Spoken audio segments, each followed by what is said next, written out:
Hello प्यारे विद्यार्थियों और मेरे मित्रों, आप सब कैसे हो? आप सब अच्छे हैं और भगवान करे अच्छे रहो।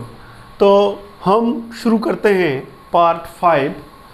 अपना जो चैप्टर्स है वो एनसीईआरटी पर आधारित है, सत्र 2021-22 का। और पहला चैप्टर्स है केमिकल रिएक्शंस एंड इक्वेशंस, जो कि आपके सामने 5वें पार्ट के रूप में पेश किया जा रहा है। इसका हमने लिया है अभिक्रियाओं के प्रकार, types of reaction. Types of reactions, ठीक है, अभिक्रियाओं के प्रकार।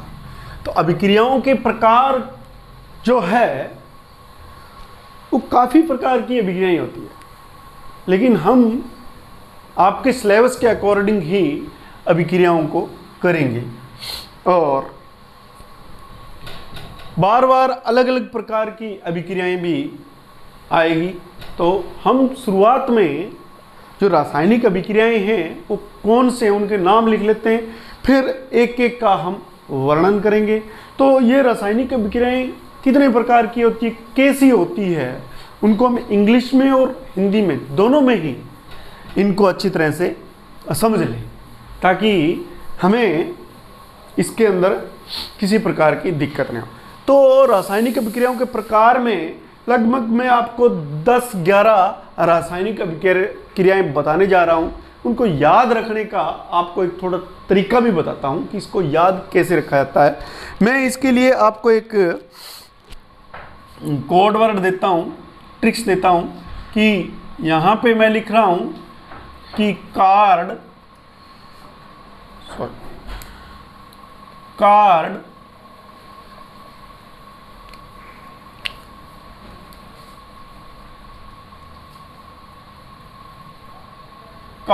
रिकॉर्ड, ये एक ट्रिक आप याद कर लेना। कार्ड रिकॉर्ड, कैसा रिकॉर्ड? कार्ड का रिकॉर्ड, या रिकॉर्ड ऐसा जो कार्ड के अंदर रखा गया है। तो कार्ड रिकॉर्ड में मैं यहां पे लिख रहा हूं CARD, कार्ड। उसके बाद में बात करता हूं रिकॉर्ड की, तो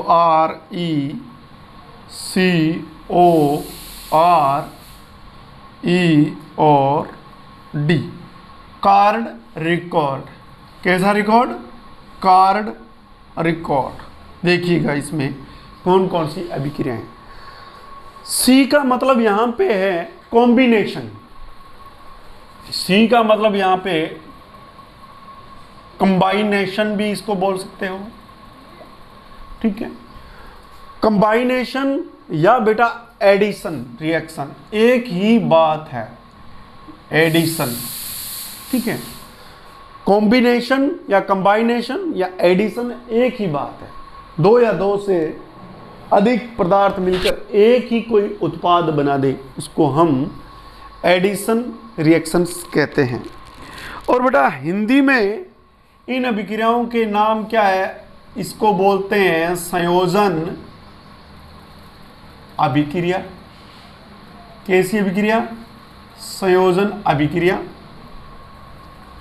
एडिशन रिएक्शंस योगात्मक भी इसी का ही नाम है, योगात्मक अभिक्रिया। उसके बाद में आर का मतलब यहां पे रिडक्शन।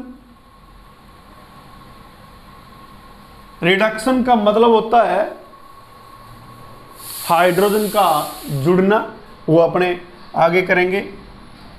हिंदी में इसको बोलते हैं बेटा अपचयन अभिक्रिया। उसके बाद में हम बात करते हैं डी का मतलब यहां पे होगा डीकंपोजिशन।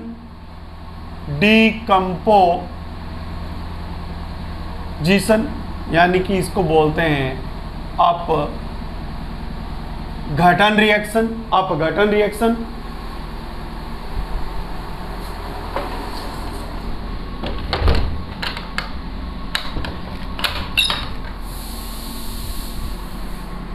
और उसके बाद में अपघटन रिएक्शन के बाद में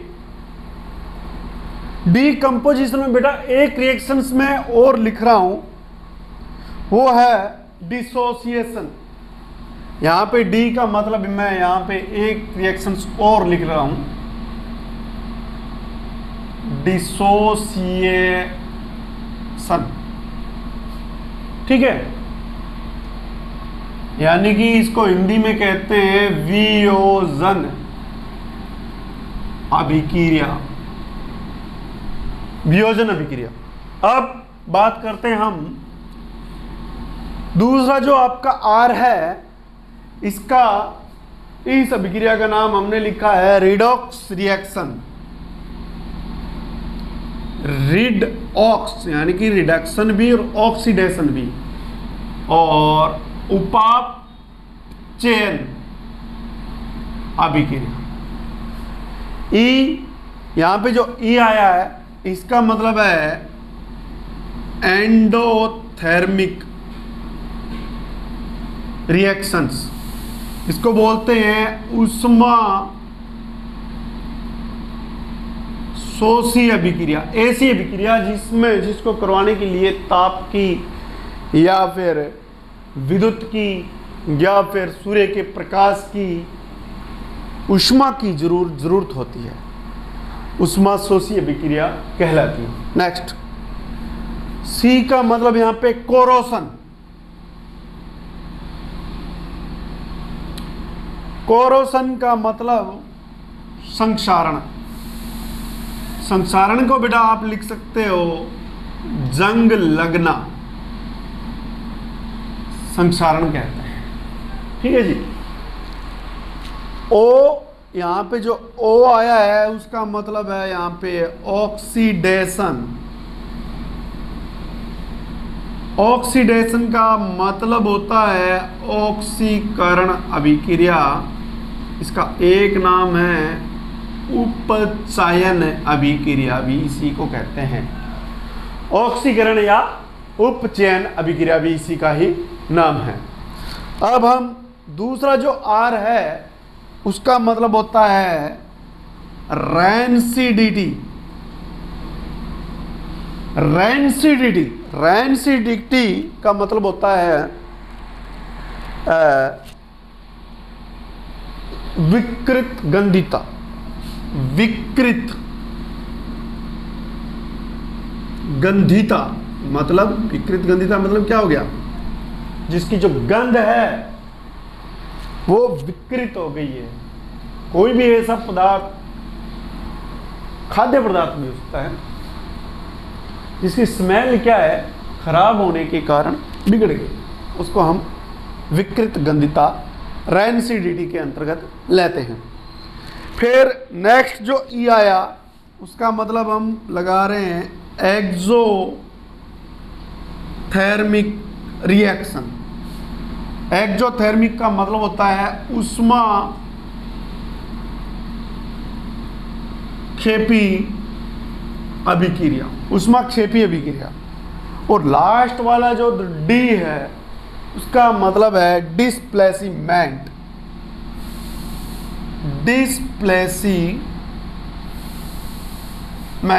डिस्प्लेसमेंट रिएक्शन, यानी इसको बोलते हैं विस्थापन अभिक्रिया। कैसी अभिक्रिया? विस्थापन अभिक्रिया। तो ये जो है कारण रिकॉर्ड में आप भी अपने दिमाग में रिकॉर्ड कर लीजिए कि ये इतने प्रकार की अभिक्रियाएं हम नेक्स्ट आने वाले पार्ट्स में, टॉपिक्स में पढ़ने वाले हैं। ठीक है, इन एक एक का वर्णन किया जाएगा और प्रत्येक अभिक्रिया में मैं 2 उदाहरणों से आपको बताऊंगा। जब मैं आपको 2 उदाहरणों से बताऊंगा और ये लगभग खत्म हो जाएगी, उसके बाद मैं आपको गारंटी के साथ मैं कहता हूं कि अगर आपने ध्यान से इस चैप्टर को पढ़ा है तो आपको रासायनिक अभिक्रियाओं की पहचान समझ में आ जाएगी। और जितने भी हम यहाँ पे कंपाउंड जो मॉलिक्यूल्स है वो लिखेंगे या जो केमिकल्स पदार्थ सब्सटेंस है वो लिखेंगे तो आपको वो बिल्कुल याद हो जाएंगे। और बार बार अभ्यास करने से मित्रों क्या कुछ नहीं होता। तो लीजिए, अब एक बात मैं और यहाँ पे बताना चाहता हूँ, ये दोनों रिएक्शंस एक ही है और अपचन ऑक्सीकरण ये भी हम करेंगे। ये तो आपको याद करवाने के लिए मैंने आपको ये जो ट्रिक है वो बताई, लेकिन हम इस सीक्वेंस से नहीं चलेंगे, हम अपने सीक्वेंस से चलेंगे। संयोजन है, वियोजन है, और आपके वियोजन को अगर देखें तो बेटा वियोजन जो है 3 प्रकार से आपको वियोजन पढ़ना है और तीनों में मैं 2-2 उदाहरण दूंगा तो लगभग उदाहरण हो जाएंगे आपके वियोजन के 6। ठीक है, तो इसको हम पढ़ेंगे HEL, हेल के माध्यम से, यानी कि डिसोसिएशन किसके द्वारा? हीट के द्वारा, हीट डिसोसिएशन रिएक्शन, जिसको हम बोलते हैं उष्मीय अपघटन। ये आ गया आपका उष्मीय अपघटन। बेटा अपघटन का मतलब होता है टूटना, टूटना, इसको क्या कहते हैं? टूट जाना, टुकड़ों में टूट जाना, एक चीज से अनेक चीजें बन जानी। उसके बाद में ई का मतलब होता है, ई का मतलब होता है यहाँ पे इलेक्ट्रिक पास करके, यानी कि करंट पास करके, तो इसको बोलते हैं कैसा अपघटन बेटा जी? विद्युत अपघटन। नेक्स्ट एल का मतलब है बेटा जी LIGHT, लाइट, यानी कि लाइट का मतलब इसको कहते हैं हम सूर्य के प्रकाश के कारण, तो प्रकाशीय अपघटन। तो ये इसके अंदर 3 प्रकार की रिएक्शंस हम पढ़ेंगे। तो लगभग मेरे को लगता है 15 से अबब आपकी ये रिएक्शंस हो जाएगी। तो आपको बिल्कुल घबराना नहीं है, आप सीक्वेंस से पढ़ोगे तो आपको इजीली समझ में आ जाएगी। तो अब हम बात करें इसमें कि आपको नेक्स्ट जो है आपके पार्ट 6 के अंदर संयोजन और योगात्मक अभिक्रियाओं के बारे में पढ़ाया जाएगा।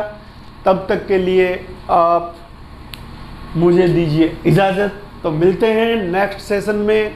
तब तक के लिए जय हिंद, जय भारत।